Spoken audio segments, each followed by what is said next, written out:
असल में सियासत इसका भी नाम है कि दिल में आपके जो भी हो दिखाएं वो जो पॉलिटिकली आपको सूट करता है, लेकिन दिल की तो दिल ही जानता है। दिखावे में ही सही क्या मोदी अपने विरोधियों के मुकाबले ज्यादा उदार नजर आए हैं, और क्या विरोधी दरियादिली की सिर्फ बातें ही करते रह गए? मोदी कट्टर हैं, उन्हें सियासत के अपने विरोधी तो खटकते ही हैं, खुद अपनी पार्टी के विरोधियों को भी वो दर-दर का कर देते हैं।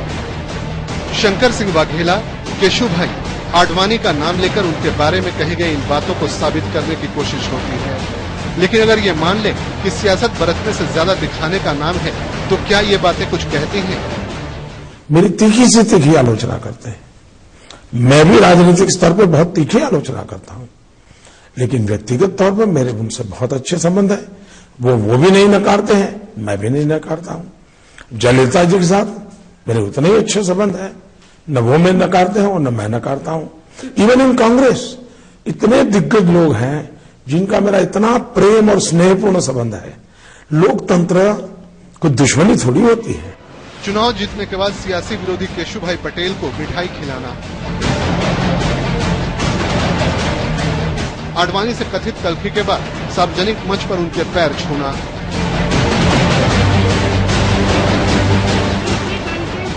छप्पन इंच के सीने की जगह देश को दरियादिली से चलाने का मंत्र देने वाले प्रियंका ने अरुण नेहरू के देहांत पर अपने बेटे से ही उन्हें मुखाग्नि दिलवाकर इसी दरियादिली का परिचय दिया था।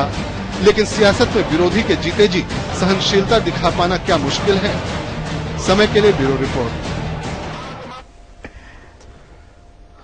ये भारतीय परंपरा, और इससे भी जरा आगे हम जाकर कहें तो ये इंसानियत का तकाजा है कि कोई बीमार हो तो उसका हाल पूछ लिया जाए, या फिर कोई अपने से बड़ा हो तो उसके पांव छू लिए जाएं, और गलती हो तो मान ली जाए।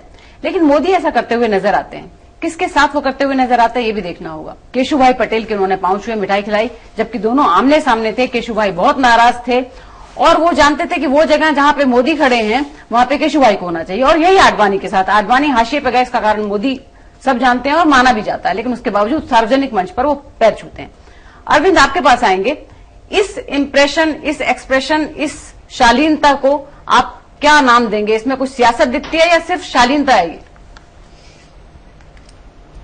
देखिए, चुनावी माहौल में ये सब स्ट्रैटेजी का हिस्सा निश्चित तौर पर है, तो सियासत कहीं ना कहीं जरूर है। लेकिन मोदी को ये एडवांटेज दिखाई पड़ता है कि वो क्योंकि जीतते हुए पक्ष में दिखाई दे रहे हैं, उदारता आसान हो जाती है। जब आप दूसरी पार्टीज को देख रहे हैं, ऑलरेडी एक ऐसा माहौल बन गया कि एकाएक कमजोर बीजेपी दिखती थी, कांग्रेस को एक संभावना दिख रही थी, थर्ड फ्रंट को संभावना दिख रही थी। एकाएक मोदी आते हैं, सिनेरियो बदल जाता है। कांग्रेस की नीचे से जमीन खिसक जाती है, थर्ड फ्रंट के लिए कोई जगह ही लगभग नहीं बचती है। ऐसे में तल्खी हारती हुई पार्टी, जिसको एकाएक हाथ से सब चीज निकलती हुई दिखाई पड़ेगी, तल्खी हमेशा उधर ज्यादा होगी। और इसीलिए आपको अटैक्स दिख रहे हैं। कांग्रेस के लिए एक समस्या है कि वो जो इश्यूज है उस पर जा नहीं सकते हैं, वो वीक पॉइंट है उनका। तो सिर्फ रिटॉरिक बचता है और तल्खी बचती है। मुझे लगता है ये जो फर्क है, और इस कुछ समय पहले जो आपको सर्वेस दिख रहे थे उसमें ऑलरेडी मोदी को प्राइम मिनिस्टर लगभग डिक्लेयर कर दिया। तो जब सब कुछ आप हार जाते हैं तो तल्खी की संभावना बढ़ जाती है। कुरैशी साहब, इसमें क्या होगा? ये आने वाले दिनों में आप समझते हैं कि ये एक वन ऑफ इलेक्शंस हैं जिसमें इस तरह की बातें ज्यादा बढ़ चढ़ गई, और ऐसे दिन आएंगे कि भारत में पॉलिटिकल डिस्कोर्स फिर से मुद्दों पर लौटेगा, डेवलपमेंट पर लौटेगा, लोगों की बेहतरी के इश्यूज पर लौटेगा, या ये बढ़ता जाने वाला है?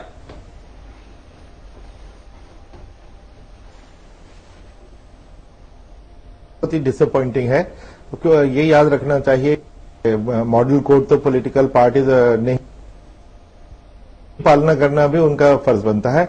मैं समझता हूं इस इलेक्शन के बाद पॉलिटिकल पार्टीज को खुद इस पे गौर करना चाहिए, टॉप लीडरशिप को इस पे बैठ के विचार करना चाहिए कि मॉडल कोड जैसे ब्यूटीफुल इंस्ट्रूमेंट को इस तरह नाकारा न करें, क्योंकि इलेक्शन को देखती है और इसके साफ सुथरा होना बहुत जरूरी है।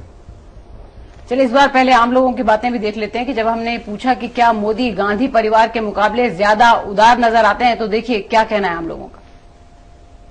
बिल्कुल।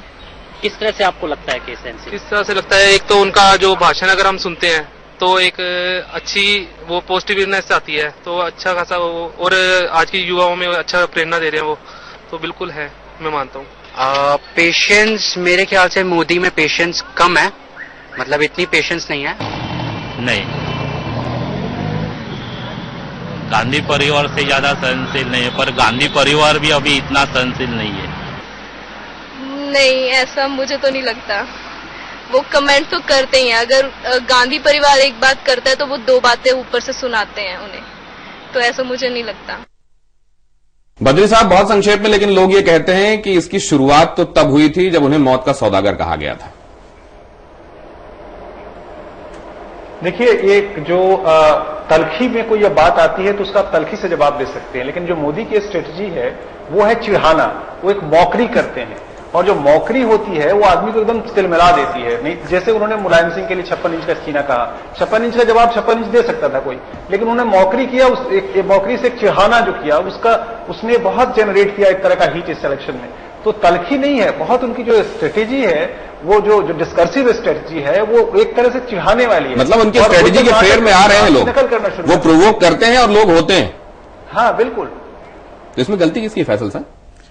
नहीं, मुझे तो नहीं लगता है कि गलती किसी की है। हर आदमी अपना पार्ट प्ले कर रहा है, हर आदमी अपनी सोची समझी जो नीति है उस पर चल रहा है और देख रहा है कि उसका रिजल्ट क्या है। आप आज की चर्चा का निष्कर्ष भी लगे हाथ बता दें। और मैं निष्कर्ष जहां तक सवाल है, मुझे ये लगता है कि कोई बहुत बड़ी बात तो हुई नहीं है, हंगामा है क्यों बरपा।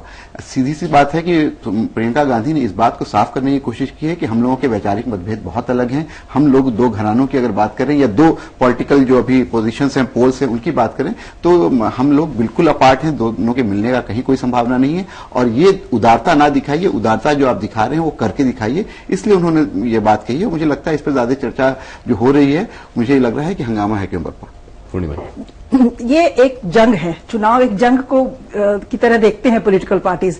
तो everything is fair in love and war. तो वॉर में वर्बल डुअल्स चल रही हैं, वर्बल डुअल जो हो रही है उसमें मिसाइल्स इधर से भी चल रहे हैं, उधर से भी चल रहे हैं। कोई बहुत ज्यादा उसमें मीनिंग अटैच करने की जरूरत नहीं है, तिल का ताड़ बनाने की कोई जरूरत नहीं है। ये माहौल, इस चुनावी माहौल में सब कुछ चलता है, इसको यही रहना देना चाहिए। लेकिन विभाकर, क्या ये दोनों तरफ से पॉलिटिकल पोस्चरिंग है? इसके साथ निष्कर्ष आपका? पॉलिटिकल पोस्चरिंग है, लेकिन एक बड़ा एजेंडा भी है कि उनके भाषणों में, उनके पूरे स्कीम में वो एक चीज की बात कहते हैं और पूरे देश में उस चीज के आधार पे महिलाएं उनके साथ जोड़ने की बात कहते हैं। महिलाएं उनके सेंटर में, उनके पूरे पॉलिसी में, और महिला सुरक्षा और महिलाओं के अधिकार की बात वो बार बार कहते हैं। और उसमें कहते हैं कि बेटियों को एजुकेशन में लाओ, आगे बढ़ के काम करो। और उसमें उसने बेटी को बेटी ही कहा है, और बेटी तो बेटी होती ही है, इससे किसको इनकार हो सकता है? भाई, ये राजनीति है, ये सास बहू और साजिश नहीं है। तो हम क्यों बार बार इसको सास बहू और साजिश मान रहे हैं? और ऊपर से सियासत भी है। नहीं, बिसाइड्स वो महिला सुरक्षा के लिए ATS लगा देते हैं, शायद ये हम भूल गए। आखिर हम लोगों को शायद ये भी देखना चाहिए कि होना चाहिए विचारों का संघर्ष। कुछ नहीं बोलूंगा, एक नया अखाड़ा खुल जाएगा। दूसरा मुद्दा हो सकता है किसी और दिन के लिए। चलिए कुरैशी साहब से पूछ लेते हैं। कुरैशी साहब, आज का निष्कर्ष? मेरे ख्याल में मॉडल कोड के जो डिग्निटी है उसको सबको बरकरार रखना चाहिए और इलेक्शन कमीशन के डंडे का इंतजार न करते हुए सेल्फ डिसिप्लिन करना चाहिए। जी अरविंद साहब। देखिए, मोदी इस स्टेटमेंट में पॉलिटिकली करेक्ट दिखाई पड़ते हैं, और जो जनता के बयान दिखाई पड़ रहे हैं, जो रिपोर्ट आपने दिखाई, उससे स्पष्ट है कि स्ट्रैटेजिकली भी ये बिल्कुल सही है मोदी के लिए, और ये इसका शायद उनको लाभ मिलेगा। बद्री, आपका निष्कर्ष आखिरी? मैं अपने निष्कर्ष को प्रतीकों में अगर कहूं तो जैसे बूढ़ा थका हारा शेर जब हिरणी को बुलाता है तो बड़े प्यार से बुलाता है और फिर खा जाता है। लेकिन अगर मैं उसको सिद्धांतिक रूप से कहूं तो राजनीति में हर पर्सनल पॉलिटिकल होता है, एंड पर्सनल इज पॉलिटिकल। चलिए, बूढ़ा थका हारा, क्या ये भी लागू हो सकता है? बहरहाल कहते हैं कि सार सार को गहके थोथे को उड़ा देना चाहिए। क्या लोग ये समझ रहे हैं? क्योंकि सियासत में कहा जा रहा था, और ये भी अभी अदिति जी ने कहा कि यहां शायद वो शेर भी याद नहीं रखा जाता जिसका मंतव्य ये है कि दुश्मनी करो लेकिन इतनी गुंजाइश रखो कि कभी मिले तो शर्मिंदगी ना हो।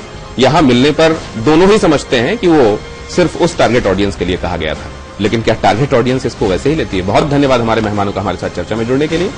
एक ब्रेक के बाद खबरें जारी रहेंगी।